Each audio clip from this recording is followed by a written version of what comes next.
Good morning. Today I am going to explain some numerical problem related to magnetic field due to current carrying circular coil.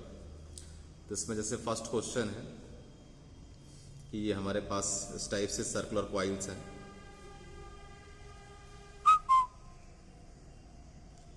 और हमको find करना है magnetic field at O, point O पे निकालना है।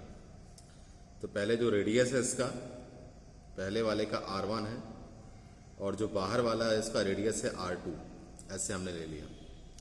जो current का flow है वो इस टाइप से दिखा रहे हैं। तो करंट का फ्लो यहाँ पर इस टाइप से है और फिर ये करंट का फ्लो है और ये ऐसे करंट का फ्लो आ रहा है। तो हमें फाइंड करना है magnetic field at O due to this current carrying circular coil. I current का इसमें फ्लो हो रहा है। तो सबसे पहले magnetic field at O due to straight wire अगर हम निकालते हैं तो देखिए इसका सोल्यूशन जो है, तो magnetic field at O due to straight wire,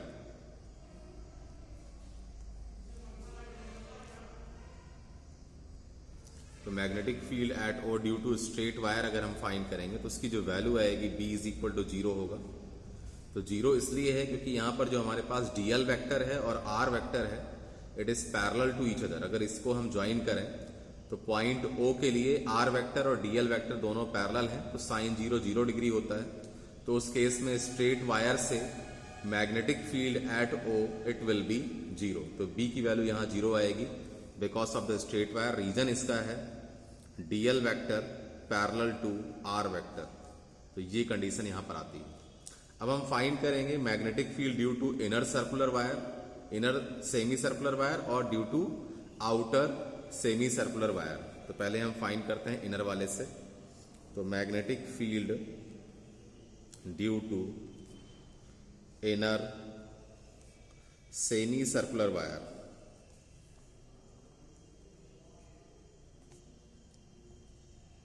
तो due to inner semi circular wire अगर हम फाइंड कर रहे हैं मैग्नेटिक फील्ड, तो उसकी वैल्यू आ रही है यहां से B1। तो B1 is equal to magnetic field पहले हम फाइंड कर रहे हैं इस वाले सर्कुलर वायर से, तो उसकी जो वैल्यू हो जाएगी B1 इज इक्वल टू, हाँ, तो magnetic field due to inner semi circular wire, this is B1 is equal mu not I upon 4R1। यहाँ 4 हम ले रहे हैं because it is semi circle. तो सेमी सर्किल के लिए 4R1 होगा। अगर पूरे सर्किल की बात करेंगे so we get mu not I by 2R1। अब यहाँ देखिए जो करंट का फ्लो है, the current flows in clockwise direction.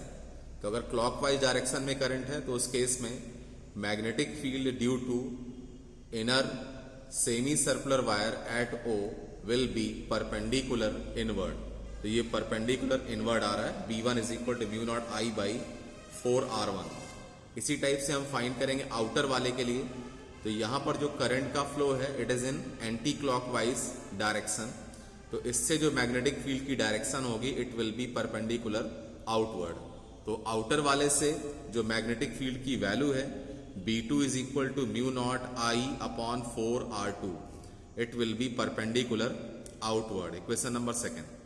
अब यहां पर जो mu naught I upon 4R1 है it is greater then mu naught I upon 4R2, क्योंकि रेडियस अगर कम है तो वैल्यू ग्रेटर आएगी और रेडियस अगर ग्रेटर है तो उस केस में वैल्यू कम आएगी। तो यहां पर ये वैल्यू हमारे पास R1 की वैल्यू कम है, so B1 is greater than B2। So net field is equal to B equal B1 minus B2। दोनों में mu not I upon 4 common है, in bracket 1 upon R1 minus 1 upon R2 ये आ जाएगा। और greater value B1 की है तो जो रिजल्टेंट डायरेक्शन होगी it will be perpendicular inward. तो ये हमारे पास रिजल्टेंट मैग्नेटिक फील्ड आ जा रही है। अब ये सेकेंड न्यूमेरिकल है, इसमें भी हमें फाइंड करना है magnetic field at point O। Point O पे हमें निकालनी है। जो करंट का फ्लो है इसमें देखिए यहां से ये करंट का फ्लो क्लॉकवाइज है, यहां पर करंट सेम चलेगी ऐसे, और उसके बाद फिर से यहां पर करंट का फ्लो क्लॉकवाइज है। तो हमें फाइंड करना है मैग्नेटिक फील्ड एट O। तो दोनों ही सर्कुलर लूप्स जो हमारे पास है, सर्कुलर वायर्स हैं, उन दोनों में ही करंट का फ्लो कैसा है, क्लॉकवाइज है। So magnetic field at the centre due to first circular wire will be perpendicular inward. यहाँ भी करंट का फ्लो क्लॉकवाइज है तो इससे भी परपेंडिकुलर इनवर्ड आएगी, तो जो नेट मैग्नेटिक फील्ड होगी वो दोनों यहाँ पर ऐड हो जाएंगे। तो यहाँ से हम मैग्नेटिक फील्ड B1 और B2 फाइंड करेंगे इसमें। तो यहाँ पर ये आ रहा है magnetic field due to small circular loop B1 is equal mu not I upon 4R1, जैसे कि हमने पहले वाले में निकाला था, और डायरेक्शन वही आ जाएगी परपेंडिकुलर इनवर्ड। इसी टाइप से हम फाइंड करेंगे magnetic field due to large circular loop जो हमारे पास सेमी सर्किल है, μ2 is equal to B2 is equal to mu not I upon 4R2, और इसके लिए भी डायरेक्शन है परपेंडिकुलर इनवर्ड। तो अगर इसमें हम नेट मैग्नेटिक फील्ड फाइंड करें, so we get B is equal B1 plus B2, तो B1 प्लस B2। तो इसमें दोनों को हम ऐड कर देंगे B1 प्लस B2, तो mu not I upon 4 common है, mu not I by 4 is common, in bracket 1 upon R1 plus 1 upon R2 आ जाएगा, और जो डायरेक्शन है वही है परपेंडिकुलर इनवर्ड, परपेंडिकुलर इनवर्ड, तो ये डायरेक्शन आ जाएगी। तो इस तरीके से हम मैग्नेटिक फील्ड फाइंड कर सकते हैं, इस टाइप की प्रॉब्लम को हम सॉल्व कर सकते हैं। तो करंट का फ्लो हमें देखना है, अगर करंट का फ्लो क्लॉकवाइज है so magnetic field at the centre will be perpendicular inward, और अगर करंट का फ्लो एंटी क्लॉकवाइज है so direction of magnetic field at the centre will be perpendicular outward. तो यहाँ पर दोनों में direction of magnetic field perpendicular inward थी, इसलिए हमने दोनों को ऐड कर दिया, और जो रिजल्ट है this is mu naught I upon 4 bracket 1 upon R1 plus 1 upon R2 आ जाएगा। ये नेक्स्ट क्वेश्चन है, इसमें भी हमें फाइंड करना है magnetic field at O, point O पे मैग्नेटिक फील्ड निकालनी है। हमारे पास ये दो सेमी इनफाइनाइट वायर है, ये स्ट्रेट वायर है, और यहाँ पर ये एक सेमी सर्किल है। इसमें करंट का फ्लो ऐसे है, इस तरीके से करंट का फ्लो हो रहा है, और हमें फाइंड करना है मैग्नेटिक फील्ड एट O। तो मैग्नेटिक फील्ड अगर हम O पे फाइंड करें तो Maxwell right hand thumb rule अगर हम लगाते हैं तो इसके अकॉर्डिंग अगर हम ऐसे रखते हैं उसको फिंगर्स को, तो मैग्नेटिक फील्ड लाइंस जो आएंगी वो ऐसे इस टाइप से हम इस पर ड्रॉ करेंगे। मैग्नेटिक फील्ड लाइंस का पैटर्न, मतलब यहाँ से बाहर आ रही है मैग्नेटिक फील्ड लाइंस, यहाँ से अंदर जा रही हैं। तो इस पहले वाले स्ट्रेट वायर से मैग्नेटिक फील्ड जो होगी at O it will be perpendicular outward, बाहर की तरफ। और दूसरे वाले वायर की बात अगर हम करें, दूसरे वाले वायर को अगर हम देख रहे हैं तो वहाँ पर भी जो मैग्नेटिक फील्ड लाइंस है, यहाँ देखिए करंट का फ्लो इससे दिखाएंगे थंब से, फिंगर से हम दिखाएंगे मैग्नेटिक फील्ड लाइंस। तो दूसरे वाले स्ट्रेट वायर से भी जो मैग्नेटिक फील्ड लाइंस है वो बाहर की तरफ आ रही हैं परपेंडिकुलर आउटवर्ड। तो स्ट्रेट वायर से जो भी मैग्नेटिक फील्ड है वो आपस में ऐड हो रही है, और दोनों ही सेमी इनफाइनाइट वायर हैं। और उसके बाद फिर सर्कुलर वायर की अगर हम बात करें तो करंट का जो फ्लो है वो हमारे पास क्लॉकवाइज है, तो क्लॉकवाइज है, इसका मतलब परपेंडिकुलर इनवर्ड होगा। तो magnetic field due to circular wire it will be perpendicular inward, magnetic field due to straight wires it will be perpendicular outward. तो पहले हम स्ट्रेट वायर से मैग्नेटिक फील्ड फाइंड करें, और उसके बाद फिर सेमी सर्किल से मैग्नेटिक फील्ड को हम फाइंड करेंगे। Magnetic field due to first straight semi infinite wire, it is B1 equal mu naught upon 4 pi into I by R। Straight wire से मैग्नेटिक फील्ड का फॉर्मूला है mu naught upon 2 pi I by R, लेकिन ये semi infinite wire है इसलिए आधा हो गया है, तो फॉर्मूला आ जाएगा म्यू नॉट अपॉन 4 पाई कर देंगे इसको I बाई R, और डायरेक्शन बताया था कि परपेंडिकुलर आउटवर्ड है। उसी टाइप से magnetic field due to second straight wire अगर निकालें तो B2 is equal to mu naught upon 4 pi into I by R, ये सेकेंड है, it is also perpendicular outward. तो इन दोनों से जो रिजल्टेंट मैग्नेटिक फील्ड है at O it will be B dash equal B1 plus B2, so mu naught upon 4 pi I by R plus mu naught upon 4 pi I by R, दोनों को add करेंगे, we get mu not I upon 2 pi R। ये हमारे पास equation third हो गई। तो ये तो हमने फाइंड कर लिया magnetic field due to straight wires. अब हम फाइंड करेंगे magnetic field due to semi circular wire, उससे हम फाइंड करेंगे। Now magnetic field due to semi circular wire, तो उसकी जो वैल्यू है B3 equal mu not I by 4R। 4 हम क्यों कर रहे हैं, क्योंकि सेमी सर्किल है। अगर कंप्लीट सर्किल है तो formula mu naught I by 2R होगा, but for semicircle it is equal to mu naught I by 4r. It is perpendicular inward. तो यहाँ से अगर हम देखें तो पहले स्ट्रेट वायर से जो मैग्नेटिक फील्ड आई है mu not I by 2 pi R, और जो सर्कुलर वायर से आ रही है mu not I by 4r. तो mu not I by 4r की value mu not I by 2 pi R से ग्रेटर है. सो नेट फील्ड होगी B3 माइनस बी डैश. तो B3 माइनस बी डैश हमने कर लिया. तो mu not I upon R common in bracket 1/4 minus 1/2 pi, और इसमें 2 को भी कॉमन कर लिया तो mu not I upon 2r common in bracket 1/2 minus 1 pi.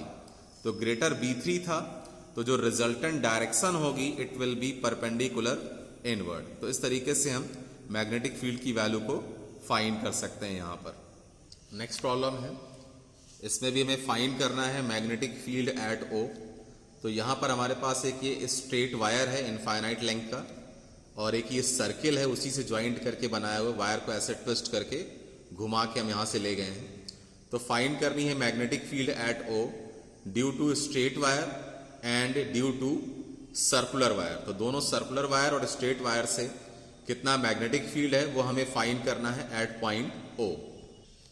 Magnetic field पहले हम फाइंड करेंगे magnetic field at O due to straight wire.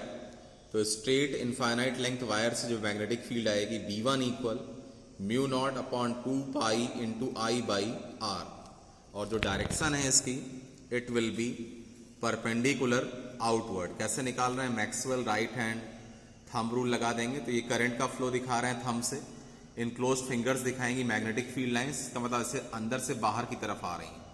तो इस पे जो मैग्नेटिक फील्ड होगी because of the straight wire at O it will be perpendicular outward. अब हम निकालेंगे magnetic field at O due to circular wire. तो magnetic field at O due to circular wire formula है mu not I upon 2r होगा, 4r लिख दिया है. It will be 2r because complete circle है. For a complete circle mu not I upon 2r it will be perpendicular outward. Again reason because direction of current is anti-clockwise, so direction of magnetic field at the center will be perpendicular outward. तो net field at O अगर हम निकालें तो दोनों add हो जाएंगे B1 plus B2. तो यहाँ से mu naught I upon 2r common, यहाँ आ जाएगा 1 प्लस 1 अपॉन पाई. तो ये 1 है यहाँ पे, ये 2 नहीं है, दिस इज 1. तो फॉर्मूला आ गया mu naught I upon 2r bracket में 1 प्लस 1 अपॉन पाई. इसको हम फिर से लिख देते हैं. तो mu not I by 2r bracket में 1 प्लस 1 अपॉन पाई. ये रिजल्ट हमारा आ जाएगा. इसको काट दे रहे हैं. तो it will be perpendicular outward. तो ये भी आपका परपेंडिकुलर आउटवर्ड होगा. तो इस तरीके से हम मैग्नेटिक फील्ड फाइंड कर सकते हैं इस टाइप की प्रॉब्लम्स में. हाँ, नेक्स्ट टॉपिक है एम्पियर्स सर्किटल लॉ. तो जैसे कि वहां पर हम लोगों ने गॉस थ्योरम पढ़ा था इलेक्ट्रोस्टैटिक में, उसका अल्टरनेटिव था कूलाम्स लॉ का. तो वैसे ही यहाँ पर बायो-सेवर्ट लॉ के साथ हम एम्पियर सर्किटल लॉ पढ़ते हैं. तो एम्पियर सर्किटल लॉ के according line integral of magnetic field for a closed loop या क्लोज्ड पाथ या close circuit is equal to mu not times of total current passes through the closed loop or path. जैसे कि हमारे पास एक circular loop हम ले लें, तो सर्कुलर लूप के लिए जो line integral of magnetic field है, मतलब B vector dot DL vector, इसका line integral it is equal to mu not times of total current passes through the closed loop. तो क्लोज्ड लूप से जो current pass हो रही है वो I करंट है. तो इस लूप का जो line integral of magnetic field है B vector dot DL vector it is equal to mu not times of I. तो ये फॉर्मूला है, इसको बोलते हैं एम्पियर्स सर्किटल लॉ. तो according to Ampere circuital law, line integral of magnetic field for a closed path is equal to mu not times of total current passes through the closed loop or closed circuit. अब इसका proof आता है. तो proof के लिए हमने suppose किया कि एक स्ट्रेट वायर है और इस स्ट्रेट वायर में जो करंट का फ्लो है वो I करंट है. तो I करंट ऐसे ऊपर की तरफ फ्लो हो रही है. तो हम क्या करते हैं, अगर हमें एम्पियर सर्किटल लॉ अप्लाई करना है तो उसके लिए हमें एक इमेजिनरी क्लोज्ड पाथ ड्रॉ करना पड़ेगा. तो यहां से हमने एक imaginary closed circular path draw किया है अराउंड द वायर, जिसका सेंटर वायर पे है और इसका जो रेडियस है वो स्मॉल r है। तो यहां पर हम पहले फाइंड कर लें magnetic field at point P due to straight wire, तो वो हम पहले कैलकुलेट कर लें और उसके बाद फिर line integral of magnetic field find करेंगे और हमें प्रूफ करना है कि B vector dot dl vector is equal to mu not times of I होगा। Now magnetic field due to straight wire at r distance हम पहले फाइंड करें, तो उसका जो फॉर्मूला है B is equal to mu naught upon 2 pi into I by R, magnetic field due to straight wire, equation first कर लिया है इसको हमने। अब हम फाइंड करते हैं सर्कुलर लूप के लिए line integral of magnetic field for close loop, तो उसके लिए आ जाएगा B vector dot dl vector line integral. अब इसमें जो B वेक्टर और dl वेक्टर हैं दोनों पैरेलल हैं, so theta is equal to 0 degree, it is equal to B into dl into cos 0 degree. जो लिमिट लेंगे इसमें हम, सर्कुलर लूप है तो लिमिट आ जाएगी 0 से 2 pi r circumference of circle, तो B dl का इंटीग्रेशन L होगा और लिमिट हमने लगा दी है 0 से 2 पाई r, तो B इंटू 2 पाई r आ जाएगा। इक्वेशन फर्स्ट से मैग्नेटिक फील्ड की वैल्यू को हम यहाँ पुट कर लें, so B is equal to mu naught upon 2 pi into I by R into 2 pi R, तो 2 पाई आर से 2 पाई आर कैंसिल हो जाएगा and we get B vector dot dl vector is equal to mu not times of I। तो ये इसका Ampere circuital law का proof है। Thank you.